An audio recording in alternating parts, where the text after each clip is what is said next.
wabarakatuh. Shalom, Om Swastiastu, Namo Buddhaya, dan salam kebajikan. Kembali lagi Anda menyaksikan berita hari ini bersama saya Zahira Fajriani dan saya Kaisa Neva. Hari ini kami ingin meliput mengenai aksi demonstrasi Hari Buruh Internasional pada 1 Mei yang lalu di Makassar.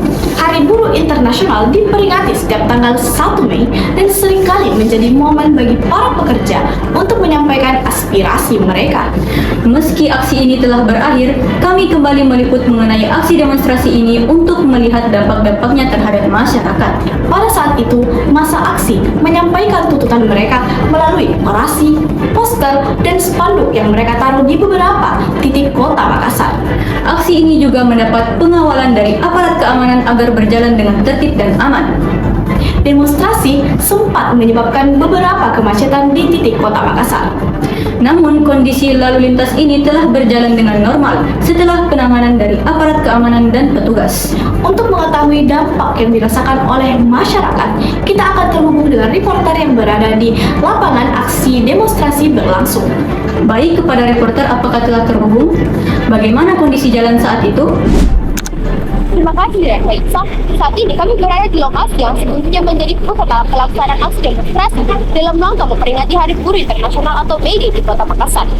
Berdasarkan informasi yang kami himpun, aksi yang berlangsung pada 1 Mei lalu diikuti oleh berbagai mahasiswa yang menyampaikan sejumlah aspirasi terkait ketenagakerjaan dan kesejahteraan pekerja. Selama aksi berlangsung, massa menyampaikan tuntutan mereka melalui orasi. Kegiatan tersebut berlangsung di bawah pengawasan aparat keamanan dan mendapat perhatian dari masyarakat sekitar. Benar sekali, berdasarkan pantauan selama aksi berlangsung, aparat keamanan telah melakukan pengawalan dan pengamanan di sejumlah titik untuk memastikan kegiatan berjalan dengan aman dan tertib. Sementara itu, arus lalu lintas di sekitar lokasi sempat mengalami perlambatan akibat meningkatnya aktivitas massa. Akibatnya, petugas lalu lintas melakukan rekayasa dan pengaturan kendaraan sehingga kondisi lalu lintas dapat kembali normal setelah aksi berakhir. Secara umum, peringatan Hari Buruh tahun ini di Makassar berlangsung dengan tertib. Meski sempat menghambat arus lalu lintas, namun para aparat berhasil menertibkannya. Berbagai aspirasi yang disampaikan diharapkan dapat menjadi perhatian bagi pihak-pihak yang terkait dalam upaya meningkatkan kesejahteraan dan perlindungan bagi para pekerja. Demonstrasi Hari Buruh tidak hanya menjadi momentum penyampaian aspirasi, tetapi juga menjadi pengingat akan pentingnya dialog antara pekerja, pemerintah, dan dunia usaha dalam menciptakan hubungan kerja yang lebih baik di masa yang akan datang. Demikian laporan kami terkait pelaksanaan aksi demonstrasi Hari Buruh Makassar. Saya Wafia Rahmiem dan saya Aziza Fatimah Tumriangke. Selanjutnya, mari kita mendengar pendapat dari para narasumber yang terlibat ataupun terdampak akan demonstrasi Hari Buruh 2026. Baik, terima kasih atas waktu dan kesempatannya Bapak. Bisa berkenalan dengan Bapak siapa? Saya Andika dari Dinas Perhubungan Kota.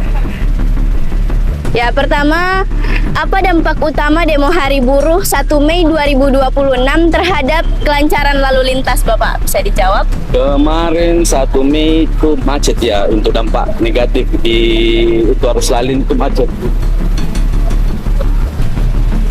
Itu mungkin. Baik, pertanyaan kedua, Bapak, siapa saja orang-orang yang terdampak oleh kemacetan akibat demo Hari Buruh 2026? Ya, karena itu pas pengguna jalan lah. Pengguna jalan itu. Oke, Bapak, selanjutnya. Di jalan. Selanjutnya, kapan kondisi lalu lintas kembali normal setelah aksi berakhir? Kalau untuk waktu itu tidak ada. Untuk waktu tidak ada, kita dari kemarin 1 Mei itu memang kebetulan libur, jadi kondisinya tidak terlalu begitu macet. Pengguna jalan juga agak kurang. Selesainya tidak ada estimasi waktu ya. Pokoknya sampai lancar saja. Oke, Bapak. Nah, untuk pengalihan arus lalu lintas, di mana saja titik-titiknya diterapkan, Bapak? Di sebelum titik lokasi demonya, kita alihkan jalur untuk pengendara-pengendara biar tidak numpuk di situ saat di dekat demo. Oke, jadi Bapak memilih titik pengalihan itu agar tidak menumpuk kendaraan di situ. Oke, terjawab.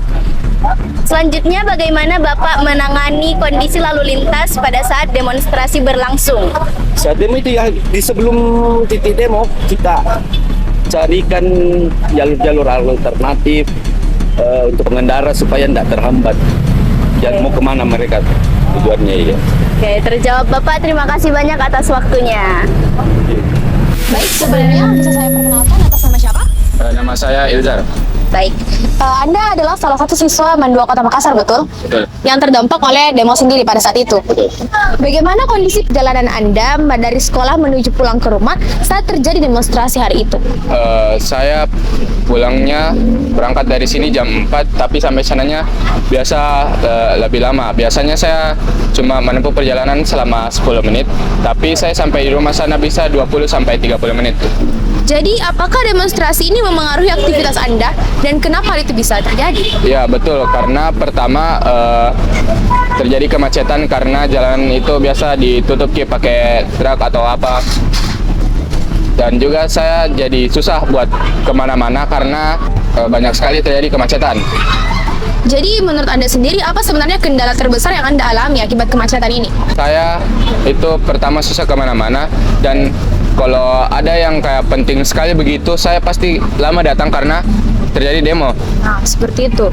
Jadi, tadi Anda sempat mention sebenarnya berarti sekitaran berapa lama waktu yang Anda habiskan di perjalanan dibanding seperti biasanya? Biasanya itu 10 menit, tapi biasa 20-30 menit atau bahkan lebih. Jadi bisa menghabiskan hampir 2-3 kali lipat waktu yang biasa Anda butuhkan Ya, betul. sampai ke rumah. Jadi menurut Anda sendiri bagaimana sebaiknya demonstrasi dilakukan agar tidak terlalu mengganggu masyarakat, khususnya siswa? Sebaiknya demonstrasi itu dilakukan pada jam-jam yang tidak terlalu banyak orang lewat. Kayak semisal bukan jam pulang kantor, bukan jam pulang sekolah siswa, atau bahkan jangan pas jam pergi kantor atau perginya siswa ke sekolah. Oke, baik. Itu tadi jawaban dari salah satu narasumber kita, salah satu siswa Mandua Kota Makassar yang terdampak akibat demo pada saat itu. Semoga harapan yang beliau berikan dapat direalisasikan, dan itu saja saya. Oke Bapak, jadi bagaimana pandangan Bapak mengenai aksi demo May Day yang terjadi kemarin? Ya, jadi untuk aksi demo di Hari Buruh May Day, ya tentu di Indonesia kan sudah difasilitasi kegiatan seperti itu ya. Undang-undang membenarkan adanya kegiatan seperti itu. Jadi ya tidak ada masalah. Yang penting aksinya berjalan dengan tertib, lancar, aman, tidak ada yang terkendala. Saya kira tidak ada masalah. Baik Pak, pertanyaan selanjutnya. Nah, sekarang kan banyak pelajar atau remaja yang ikut-ikutan aksi di jalan.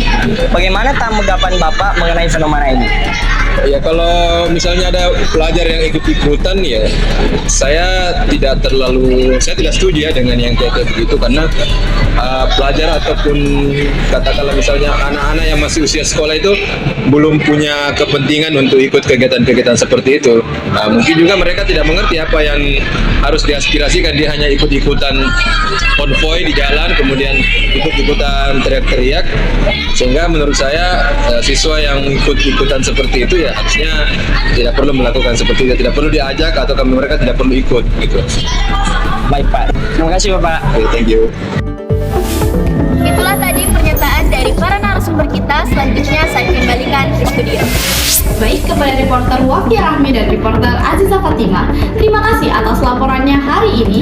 Demikian informasi yang dapat kami sampaikan. Saya Zahira Fajriani dan saya Kaisa Nepapaj. Sampai jumpa dan selamat siang. Terima kasih telah menyaksikan berita hari ini.